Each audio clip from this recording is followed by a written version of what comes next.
नागपूर शहरातील खरबीत चौकात महापालिकेचा बुलडोझर उतरला। अनधिकृत अतिक्रमणामुळे रस्ता अरुंद झाला होता, ज्यामुळे अपघाताचे प्रमाण वाढले होते। कालच्या भीषण अपघातात एका तरुणीला गंभीर दुखापत झाल्यानंतर नागरिकांमध्ये संतापाची लाट उसळली होती आणि यावरून नगरसेवक बंटी कुकडे यांनी महानगरपालिकेच्या पथकासह तातडीने कारवाई करत रस्त्यावरील सर्व अतिक्रमणे हटवली। स्थानिकांनी या कारवाईचे स्वागत केले, मात्र प्रश्न असा की अपघातानंतरच प्रशासन का जागं होतं? आपण जर बघितलं असेल तर आता रिंग रोडच्या पलीकडे लोकसंख्या वाढलेली आहे, घरांची संख्या वाढली आहे, जनता वाढलेली आहे। तुम्ही बघितलं मतदानाचा टक्का पण वाढला, मतदानाची पण लोकसंख्या वाढलेली आहे। त्या कारणाने हा जो रोड आहे हा रोड अपुरा पडतो आहे आणि याच्यावर महानगरपालिकेने वारंवार ऍक्शन सुद्धा घेतलेली आहे। जे लोकांनी अतिक्रमण केले आहे, जे फुटपाथवर ज्यांचं हे आलेले आहेत, फुटपाथवर त्यांनी आपलं शेड टाकलं आहे, त्यांना आपल्या महानगरपालिकेच्या सहायुक्तांनी सरांनी पण 55 नोटिसी दिलेल्या आहेत। त्यांच्यावर वारंवार कारवाई होते आहेत, पण लोक ऐकण्याच्या मानसिकतेत नाही आहे। आता शेवटी अतिक्रमणची कारवाई ही पहिल्यांदा कारवाई नाही आहे, ही आतापर्यंत 5-6 कारवाई झालेली आहे। सोबत पोलीस अधिकाऱ्यांचा पण सर्वांना सपोर्ट असतो, सर्वांना घेऊन कारवाई होत असते।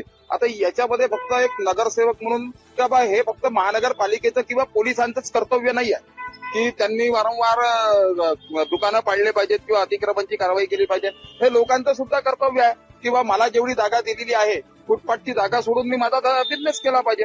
जर फुटपाथवर लोक येत असतील तर आणि फुटपाथवर लोक येऊन मग रस्त्यावर पार्किंग करत असतील तर निश्चितपणे ट्रॅफिक जाम होणार आहे। ट्रॅफिक जाम होईल तर ऍक्सिडेंट पण होणारच आहे। पण याच्यामध्ये लोकांची पण समजदारी घेतली पाहिजे। वारंवार ट्रॅफिक पोलीस म्हणतात की बा गाडी चालवायच्या वेळेस हेल्मेट घाला, पण आपण हेल्मेट घालतो का? आपण ते वाहतूक नियमांचं पालन करतो का? प्रशासन आपल्या ठिकाणी बरोबर कार्य करते आहे, पण त्याच्यामध्ये लोकांनी पण समजदारी घेतली पाहिजे। माझ्या ह्या दुकानदारांना एवढीच विनंती आहे की तुम्ही आपल्या दुकानाचं जागा वाढवू नका। जिथपर्यंत फुटपाथ आहे तिथपर्यंत तुमची जागा आहे, जिथपर्यंत तुम्ही तिथे जागा ठेवा।